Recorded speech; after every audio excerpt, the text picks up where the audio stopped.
bisa saya sampaikan ya. Waktu dan tempat saya silakan pada Romo Sukisrat untuk menyampaikan materi rekoleksi pada hari ini. Terima kasih. Baik, Bapak Ibu, adik-adik, selamat pagi. Ada yang mengenal Santo Paulus? Tunjuk jari. Masa jadi pengikutnya belum ada yang kenal? Sudah pernah salaman belum? Hah? Saya dengar sudah. Apalagi Pak Nadabda.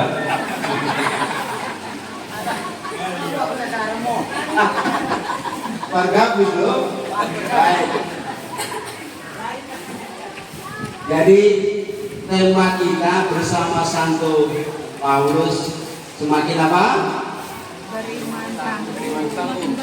Beriman tangguh, misioner,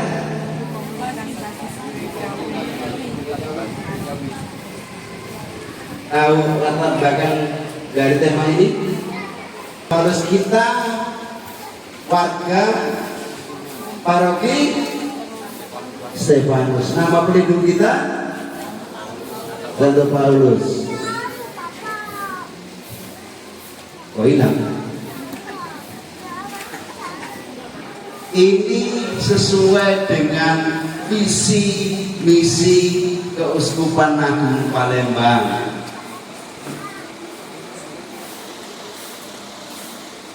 Jadi inilah visi misi Keuskupan Agung Palembang, dan tahun arah dasar tahun 2025 ini adalah komunitas basis Gerejawi. Jadi semua rangkaian kegiatan kita, semua rencana baik yang akan kita tapaki dan kita jalani tidak lepas dari arah dasar yang sudah disepakati dan dilakukan oleh Keuskupan Agung Palembang. Beriman tangguh itu artinya apa? Beriman tahu kan? Beriman itu ada dua jenis, beriman yang besar dan beriman yang benar. Apa itu beriman yang besar? Beriman yang besar artinya kita memohon, kita meminta, kita berharap kepada Allah, kepada Dewata, supaya mengabulkan dan menyatakan harapan dan impian kita. Itu beriman yang besar. Tetapi beriman yang benar adalah seperti yang diteladankan Tuhan Yesus tatkala di taman Getsemani. Apa doa Yesus di sana? Ya Bapa, kalau mungkin hindarkanlah cawan ini dari padaku, tetapi bukan kehendakku, melainkan kehendakmu. Itu artinya apa? Artinya bahwa semua upaya, semua usaha, semua perjuangan itu tetap akhirnya keputusan final ada di pada Allah. Kalau Anda beriman ini sampai titik terakhir, artinya bahwa kalau kita melihat akar pohon yang mempunyai akar tunjang. Pohon apa yang punya akar tunjang? Buah yang berbelah dua. Contoh konkret, mangga. Terus rambutan. Terus kalau kelapa? Hah? Kalau jambing? Jambing? Pinang? Apa dia itu? Oh, serabut. Kalau bambu? Bambu serabut. Kok tahu? Baik. Jadi akar tangguh itu selain mengakar ke bawah juga mengakar ke samping, jadi kokoh, kuat dan tak tergoyahkan. Menuju misioner, misioner udah tahu kan? Misioner itu berarti bermisi tidak hanya di lingkungan Santo. Hah? Santo apa Pak? Ah bukan. Santo apa? Bukan. Santo apa? Oh ya udah. Ay galanian bapak kita nih.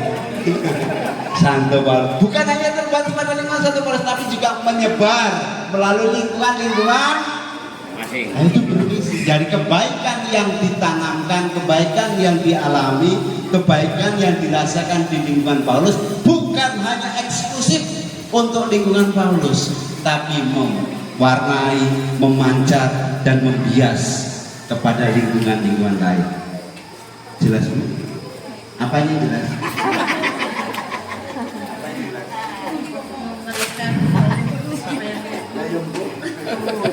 Memberikan jangan hanya di lingkungan Paulus saja Romo, tetapi bisa memberikan kayak berbuat Baik.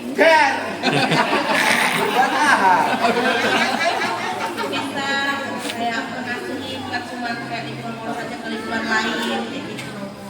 Lingkungan lain itu di kotanya ada berapa lingkungan? Ada berapa lingkungan di wilayah satu? 11. 11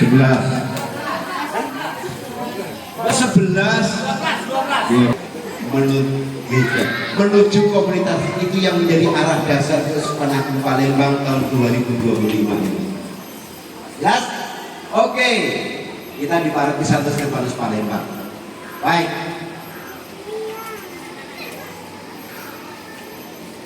Nah sekarang kita akan melihat apa kisah di balik pertobatan Santo Paulus. Bagaimana pertobatan Santo Paulus? Apa yang membuat Santo Paulus bertobat lalu namanya berubah menjadi Paulus? Itu kalau baca di Android Anda mungkin sudah dikirim oleh Mas Brio. Ini biografinya, saya pikir tidak perlu. Kalian Anda semua bisa membaca sendiri nanti. Lalu yang kedua, ini juga tidak perlu. Kita singkat-singkat aja, gak usah lama-lama. Nah, ini kisah pertobatan ini membuat spektakuler. Mengapa? Karena tatkala Paulus mengalami kebutaan. Buta tahu kan? Artinya apa? Kok tahu? Buta artinya nggak bisa memandang, nggak bisa melihat. Karena apa itu? Buta itu bisa diartikan kalian beragam. Buta tak peduli sama teman. Buta hatinya tak punya bela rasa. Buta terhadap penderitaan. Buta terhadap kesengsaraan. Buta terhadap kesedihan. Buta terhadap kekurangan sesama kita. Itu kalau kita aplikasikan, kalau kita terapkan dalam hidup kita. Tapi fakta Santo Paulus memang buta secara empirik, artinya matanya nggak bisa melihat. Apa tadi Pak? Matanya bisa melihat. Mata yang mana? Dua. Ininya, betul. Kecuali, oh sudah. Itulah buta secara fisik yang dialami oleh Paulus. Lalu ia dijamah, disembuhkan dan dikembalikan penglihatannya oleh namanya siapa? Siapa Mas? Siapa namanya? Kesenian. Bicara apa dia? Hah? Astaga.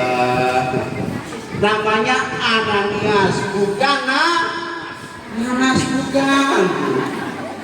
Kalau Nanas lain ceritanya itu bisa untuk menyembuhkan jantung dan memberikan doa kepada Paulus. Paulus mengalami kepulihan, mengalami kesembuhan. Satu poin yang dapat kita petik, tatkala saudara-saudari kita, sesama kita dan anggota kita sedang terpuruk, sedang tak berdaya, adakah di antara Anda semua yang mempunyai niat, mempunyai penghendakan untuk datang dan mendoakan? Ada? Tunjuk jari yang ada? Tunjuk jari? Masa enggak ada? Bapak ini sebagai perwakilan mengirim komunitas itu salah satu bentuk partisipasi dan perkunjungan online. Dia nggak benar? Ya kan? Katanya bukan tadi. Baik, melalui doa. Kemudian saudara-saudari kita yang sedang terpuruk, anggota kita yang sedang tak berdaya, ini bukan hanya masalah ekonomi atau masalah finansial, tapi yang paling dominan, paling esensial, paling hakiki adalah kehidupan rohani. Maka ada ungkapan yang disebut dengan mensano mencarpari. Apa itu artinya? Baik, oke lah kalau gitu. Jadi santo sama dengan gurunya para orang-orang Farisi dan orang-orang Saduki. Karena di Israel atau di tokoh-tokoh Yahudi, karakter Gamaliel itu memang sungguh-sungguh diakui. Apa tadi?